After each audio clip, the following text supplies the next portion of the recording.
brother Aaron, and I had Caitlin in 1990, November 1990. When Caitlin was born, I was a single mom.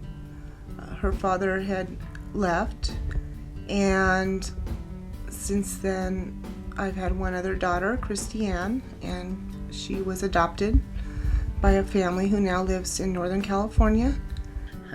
Caitlin was born in the Harbor City, California, and she came to live with us right away. And her grandfather's name was Lou. He passed away a year and a half ago. And my name is Donna, and I'm her grandmother.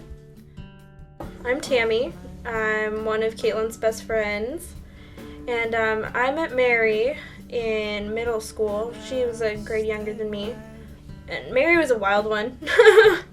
She was. And I didn't meet Caitlin till 9th grade. It was like really random. In our junior year in high school, we had psychology together, and we sat next to each other. And she's always telling me how she didn't know who her dad was, and she wanted to meet him, and she didn't know anything about him except for his name and his birthday. And I don't know, she's like, all I know about him is his name is Guillermo Mora. And I was like, oh, that's so weird. It's Mary's dad's name, because, I'd met him before and I knew him, but we never really talked about it again.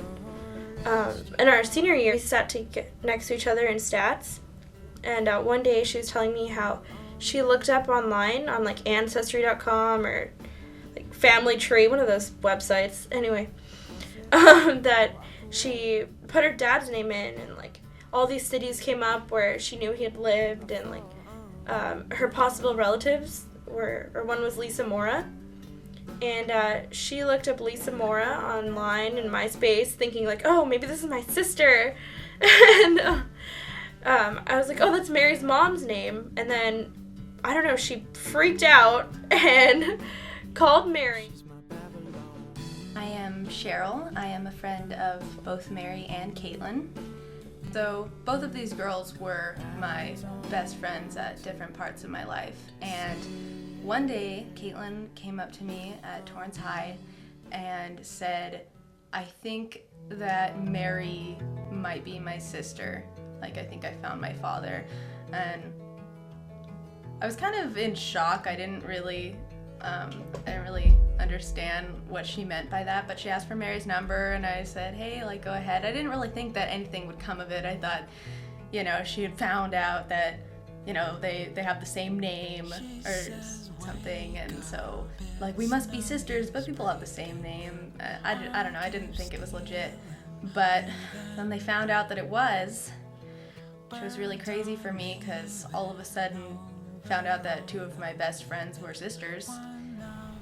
Well, my mother's in the other room, and she has no idea that Caitlin is my sister, so I have to talk really low so she doesn't hear me and come in here screaming. So one day I come home and I'm sitting there and I get a text message from Caitlin telling me, actually asking me about what my father's name was and his birthday, and telling me all this stuff, and I was like, how the hell do you know all this about my dad? You're just a random girl that I went to school with. Well, not just random, actually. She came to my house a lot. Smoked the ganja. Shh. I remember Mary called me, and she's like, Marissa, we have a sister. And I was like, what are you talking about? And the first thing I thought of is, I don't want my mom to know, because I think it would just kill her. It would just make her so sad, because she's already sad. And like, even though our parents don't live together or anything, there was never any official divorce or anything like that. So there was never a time when me and my sister thought that our parents weren't together. So. What do you think about your new sister? You can just say you don't know her. Yeah, I was gonna say, I'm like, I don't really know her that well. Well, I'm really shy. And Mary always points this out, that I'm really shy and I can't help it. And so it takes me, a little bit to warm up, or people, I kind of like just sit back and watch people and then take them in, and then I can get comfortable with them. But if that other person is really shy too, and yeah, so it's, I think it was just really, so when I say awkward. yeah, because we both just are really shy, so we couldn't. I mean, Mary's really outgoing, and she was the one that would sit in the middle. I remember we'd like sit and watch TV or movies or something, and I felt like, one of Mary's friends is here, and I still kind of feel like that. Maybe not so much now after like 45 minutes, and I know that sounds weird, but yeah.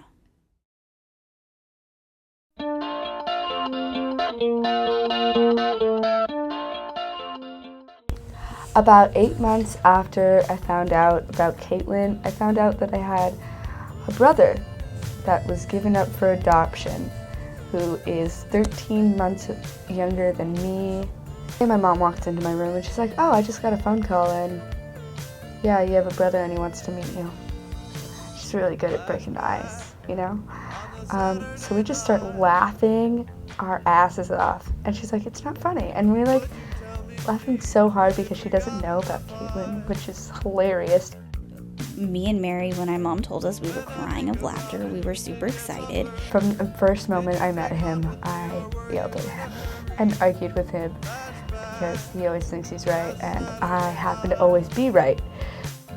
Then we have Monet, oldest sister, who is ghetto as hell, born in East Los Angeles with tattoos on her tits. She has a little baby named Ivy, who is probably around 9 years old now. She had her when she was like 16 or 17. And that's from his first marriage. It goes Monet, Marissa, then me, and then Caitlin, and Lucas. You might be his kid. If you don't know who your dad is, call me. Oh my god.